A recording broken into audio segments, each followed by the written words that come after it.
inevitável. A gestão da cultura sempre desperta polêmica. Qual o papel do Estado?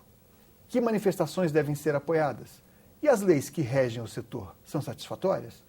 Para conversar sobre esse e outros temas, Cidadania convidou Márcia Hollenberg, secretária de Cidadania e Diversidade Cultural do Ministério da Cultura. Seja bem-vinda, Marta. Muito obrigada. Então, aproveitando esse meu comecinho aqui, o que deve ser preservado, enfim, a gente sabe que a cultura sempre fica lá naquela área em que sempre considerado possível cortar recursos, né? Então você já tem poucos recursos, mas e tem que fazer aquela do juiz que vai escolher este ou aquele projeto. Bom, cultura é um conceito muito vasto. O que você pensa disso tudo? Eu penso que, como toda política pública, né, todas as políticas públicas, ela tem que ter uma grande base de efetividade. Né? E a política pública de cultura, ela hoje conforma uma política nacional. Ela vem buscando esse escopo, essa estrutura, o Sistema Nacional de Cultura, né? E avançando em marcos legais que conformam esse sistema. Vamos ter, inclusive, a terceira Conferência Nacional agora, dia 28, 29 e 30. Né? Onde, inclusive, vocês vão discutir as leis. Exatamente. O Sistema Nacional é o grande desafio e a gente passa por alguns eixos, inclusive os eixos dos direitos culturais, que seria aí a grande base da sua pergunta. Né? Os direitos culturais são direitos recentes e que agora começam a tomar corpo. Então, o direito à identidade, o direito à memória, o direito ao acesso aos meios de produção, né, não somente ao acesso aos bens culturais, mas ao acesso aos modos de fazer, aos modos de registrar, de difundir. E dentro do Ministério da Cultura, a Secretaria da Cidadania e da Diversidade, na verdade, trabalha com um programa que eu digo que é o programa de base comunitária dessa política nacional. Ou seja, a vocês coube a tarefa de preservar essa diversidade e de incentivar algumas manifestações que por acaso estejam ameaçadas. O programa Cultura Viva, na verdade, ele nasce, ele fala que inclusive ele nasce não da carência, que ele nasce da potência, né? Ele nasce reconhecendo as iniciativas que já existem, né? As iniciativas comunitárias, e que preservam essa cultura que a gente diz que são as culturas de raiz. Isso é um programa novo? É um programa que tem 10 anos, né? E que hoje ele busca, já está no Brasil todo, com parceria com todos os estados. Ele é o programa de maior capilaridade do Ministério da Cultura, onde pactua com cada estado, né, a implementação de uma política que valorize a cidadania e diversidade. Mas a sua secretaria, se não é nova, pelo menos ela foi reestruturada. Né? Tinham duas secretarias que convergiam para esse campo, a Secretaria de Identidade Cultural e a Secretaria de Cidadania Cultural. Uma tocava o programa Brasil Plural, que era um programa que valorizava as culturas indígenas, a cultura popular, a questão LGBT, pessoas com deficiência, pessoas com transtornos mentais, quer dizer, todos os grupos historicamente excluídos, inclusive da própria política de cultura, como públicos-alvo. Isso inclui os quilombolas também? Também, cultura afro-brasileira também. E, ao mesmo tempo, também cultura hip-hop, enfim, grupos também da juventude, da questão da criança e tudo mais. E o programa Cultura Viva, que estruturava os pontos de cultura, que era uma ação de reconhecimento dessas iniciativas e de articular e fomentar para que esses movimentos e essas redes se conectassem e tomassem corpo como um parceiro de política pública, porque no Estado, diferentemente da saúde, que oferta o serviço de saúde, mesmo hoje na saúde, você já amplia a participação da comunidade, a importância das medicinas alternativas, das parteiras, né? No campo da cultura, o fazer cultural é da comunidade. Então, o papel do Estado é um papel de reconhecimento, de valorização, de registro, de pesquisa, né, e de fomento. Então, o trabalho do programa Cultura Viva é reconhecer os pontos de cultura e efetivar uma política de fomento a esses pontos de cultura. Os pontos de cultura fazem parte, então, do programa Cultura Viva. Exatamente. É uma iniciativa, se não me engano, da época do ministro Gil. Ainda. Isso. Começa, inclusive, com uma visão diferente, onde a cultura amplia as bases da sua política, não mais focada só na política de cultura, focada nas artes, nas linguagens, mas também focada no campo das expressões e das culturas populares. E tanto ele incentivou a mobilização das comunidades que se voltaram, inclusive, até reivindicando contra ao próprio Ministério mais recursos. Na verdade, enfim, cada vez mais batem na porta os segmentos que se organizam e os pontos de cultura foram, na verdade, essa articulação foi uma oportunidade, inclusive, de conectar muitos grupos de cultura popular, de cultura afro, de cultura digital, que é uma das estruturas, né, uma estrada importante do programa de conexão entre esses pontos, as culturas indígenas, né? Então fortalece o conjunto dessas redes e dessas iniciativas ao reconhecê-las e ao conectá-las. Agora, Márcia, toda vez que o Estado ou o município ou o governo, enfim, entra com recurso, ou até mesmo iniciativa privada, não corre o risco de criar uma dependência sem saída. Mas também há a questão do direito devido, né?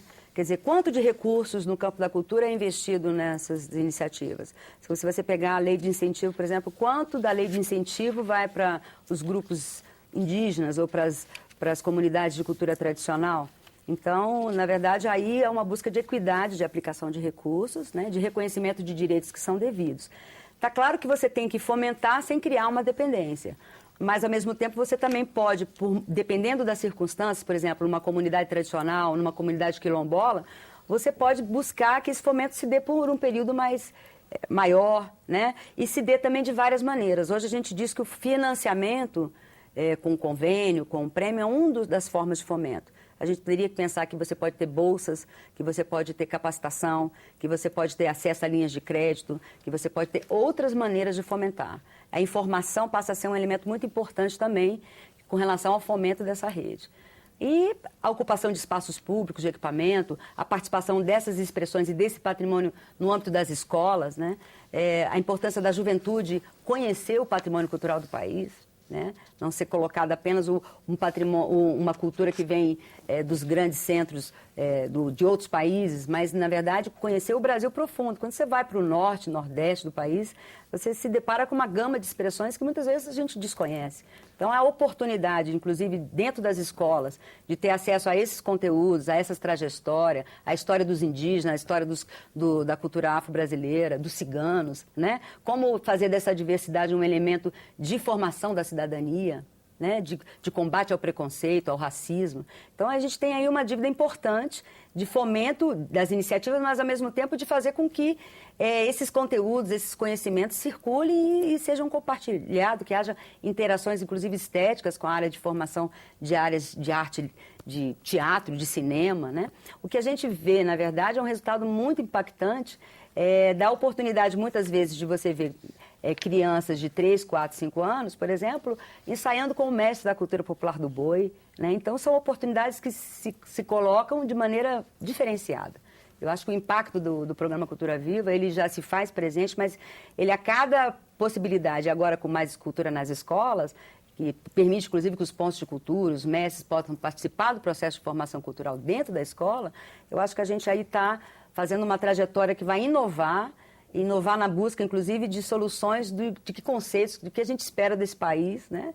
E que eu acho que a chave de um Brasil sustentável passa necessariamente pelo reconhecimento dessa diversidade cultural. Bom, vocês discutem no Conselho Nacional de Cultura, vocês discutem na Conferência Nacional de Cultura, melhor dizendo, as leis. Vocês trarão ou trazem propostas para modificação nas leis existentes. Eu queria que você fizesse uma crítica o mais severa possível às leis existentes e quais são as propostas mais predominantemente, digamos assim, à vista que nós temos. Que amplie esses direitos, né?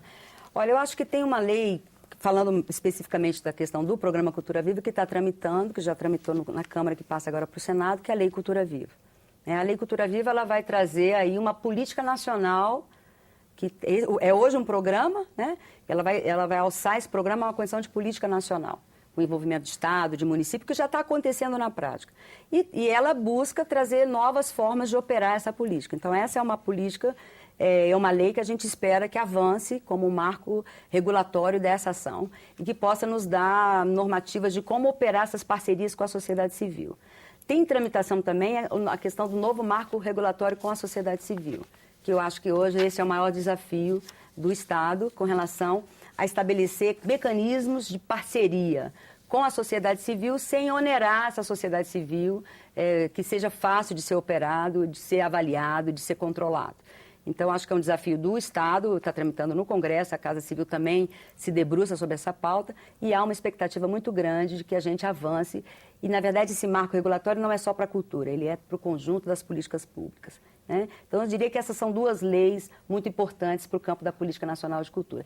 E uma outra lei que eu gostaria de citar, que seria a Lei de Mestres e Mestras, que seria a ideia de uma política de promoção né, das culturas tradicionais, das culturas de raízes, e como é que a gente pode valorar esse processo de participação do mestre na formação cultural da sociedade e interagindo também, não só na comunidade, mas dentro da universidade, dentro das escolas, o registro desses conhecimentos, né, como valorar o papel de cada mestre, de cada líder indígena, né, que mantém as suas tradições, os seus conhecimentos, que faz da floresta um grande supermercado, né? Ou seja, esses mestres são pessoas de um conhecimento popular, de um conhecimento não acadêmico, mas que têm uma liderança local e que se identificam como, digamos assim, aqueles depositários da cultura, historicamente da cultura.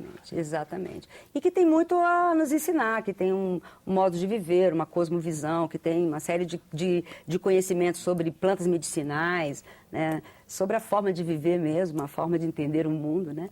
Então, acho que todo esse arcabouço de conhecimento, por exemplo, necessita de uma valoração, de uma política mais específica, com mecanismos mais claros de como a gente faz esse apoio. Hoje, esses apoios ocorrem por prêmios, pelo o registro do patrimônio imaterial, pela salvaguarda, por algumas bolsas, temos umas parcerias, a Universidade de Brasília, por exemplo, avançando com a ideia da carreira do cientista tradicional, junto ao CNPq, mas ainda falta dar uma densidade maior a essa política e também a um programa que valorize os conhecimentos tradicionais. Como funcionaria esse cientista tradicional em contato com o trabalho da academia, da universidade? Ele, na verdade, já começa a acontecer. Uma das iniciativas que a gente tem em parceria com a universidade, professor Jorge, inclusive, é o Encontro de Saberes, que coloca... Você fala da Universidade de Brasília. Que coloca um mestre dentro do processo de formação na graduação, na condição de professor de cátedra, não na extensão.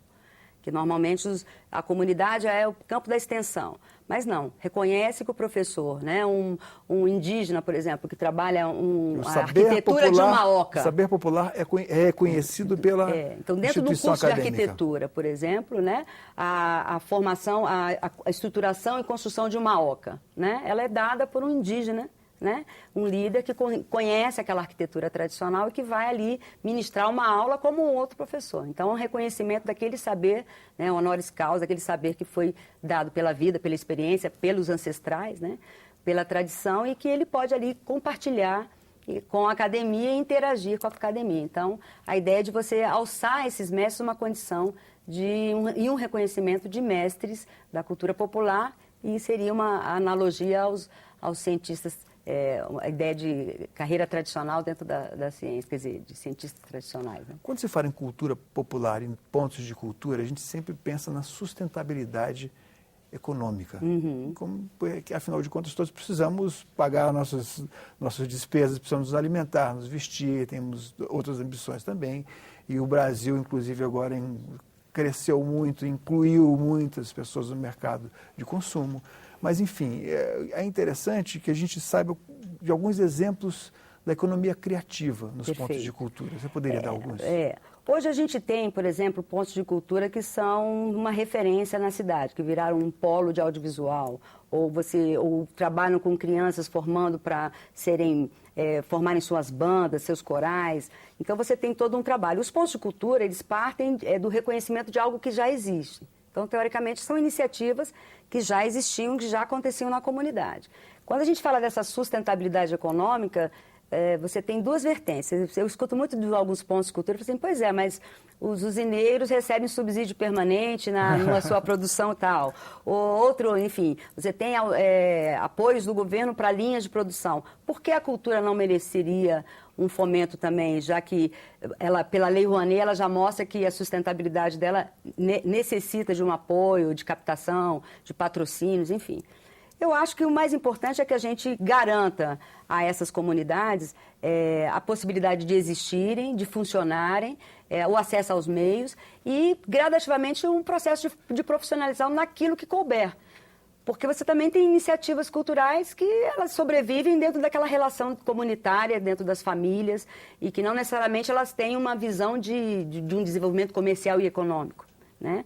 O que querer de um mestre do boi com relação a essa perspectiva? Acho que são perspectivas que se colocam, mas não para todos. Acho que a gente tem que ter cuidado com isso.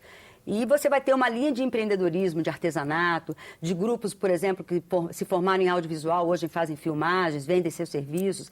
O importante é criar uma rede solidária de serviços, né? Fomentar a economia criativa naquilo que couber. Então, você tem, por exemplo, hoje a moda afro, você tem os ciganos com a ourivesaria, com a parte de artesanato de ouro, de joias, né? Então, como a gente poder potencializar essas capacidades, ou mesmo, por exemplo, a questão indígena nos artesanatos, nas plantas medicinais, como criar e fazer com que isso alce uma cadeia produtiva, com formação, com apoio, com microprojeto, que é a Secretaria de Economia Criativa hoje que entra com essa responsabilidade. Embora o programa, desde o início, ele apoie as iniciativas de economia, as atividades que gerem bens, serviços e renda, né? Mas eu diria que o escopo do programa ele é mais amplo do que essa questão somente da esfera econômica. Tem uma dimensão cidadã dos direitos culturais e tem uma dimensão simbólica também do conjunto dessas expressões, do conjunto desses conhecimentos que também para nós nos é muito caro, nos é muito precioso. Como é que foi o desempenho do projeto do Prêmio Culturas Indígenas agora nesse ano de 2013? Foi muito bom. A gente fez um prêmio, a quarta edição, né? Mais de 300 iniciativas reconhecidas e premiadas. Temos aí mais 100 premiados agora, o cacique Raoni foi o homenageado. E isso é uma maneira da gente fomentar e articular essas redes. Então, além de estar fomentando os pontos de cultura indígena, o fomento também aos mestres. Tivemos o prêmio Mazzaropi agora também, com 350 mestres premiados, e as iniciativas indígenas. Mazzaropi foi homenageado porque ele representou aquela figura, o ícone da cultura interiorana. Exatamente. O Mazzaropi foi homenageado, foi em memória, ele leva a cultura popular para o cinema, né? E o cacique Raoni é homenageado em vida, os outros líderes eram líderes já falecidos, em função também do seu trabalho e da sua luta pelas culturas indígenas. É uma maneira de valorar as lideranças, de valorar as referências e, ao mesmo tempo, de fomentar essas iniciativas. Então, você imagina, são 100 iniciativas culturais que recebem prêmios em torno de 20, 30 mil, né? Um total de 1.600.000 exatamente. No caso dos mestres, 5 milhões, né? São 350 mestres. Estou me referindo especificamente à cultura indígena. Isso, exatamente. Então, e nosso esforço agora é dar visibilidade a essas iniciativas, colocar essa galeria, que eu digo, dos premiados, dos mestres, dos ciganos, né? Pessoa idosa, tem vários, são mais de 4 mil iniciativas premiadas, né? Então, colocar isso mais em evidência, onde localizar essas pessoas, essa referência de trabalho, e esse é um esforço que a gente está fazendo muito grande agora. Me perdoa a ignorância e a curiosidade, vocês também recebem recursos da Lei Rouanet? Essa parceria do Culturas Indígenas é uma parceria com captação na Lei Rouanet. Então, esses 1,5 milhão é de captação. E se refere à isenção de impostos, né? Exatamente. A empresa, em vez de recolher os impostos, ela subsidia. Uma ação cultural e, com isso, empresta seu nome a um trabalho social da maior importância. Em que essa lei poderia ser melhorada? Eu acho que na questão de critérios, no sentido da gente... Está aí a lei do Procultura, que você perguntou sobre marcos legais, para ser ainda votada, no sentido de buscar mais equidade justamente com relação a esses segmentos e as regiões, né? Hoje você vê que há uma concentração muito grande na região sudeste dos recursos, né? E pouco é investido na região nordeste, na região norte. Então, por exemplo, vemos agora um edital da Vale, que é um edital para a região norte. Então, como... Através da lei do incentivo, a gente começa a criar possibilidades de maior equidade de aplicação desses recursos, para que a gente possa ter o Brasil todo usufruindo da lei de incentivo e não apenas o eixo Rio-São Paulo, Minas Gerais, né? Márcia, muito obrigado por sua presença aqui. Estamos à sua disposição quando você quiser voltar mais uma vez. E até a terceira conferência, queria convidar todo mundo aí, dia 28, 29 e 30 em Brasília, para estarmos aí participando da terceira Conferência Nacional de Cultura. Será um grande prazer e um momento de diálogo e de participação social. Márcia, mais uma vez, muito obrigado. Cidadania conversou com Márcia Hollenberg sobre gestão e Sistema Nacional de Cultura. Mande suas críticas e sugestões para nós. Ligue para 0800 61 2211 ou acesse www.senado.leg.br/TV. Nesse mesmo endereço, você pode ver de novo ou baixar uma cópia deste ou de qualquer outro programa da TV Senado. Obrigado pela atenção e até o próximo Cidadania.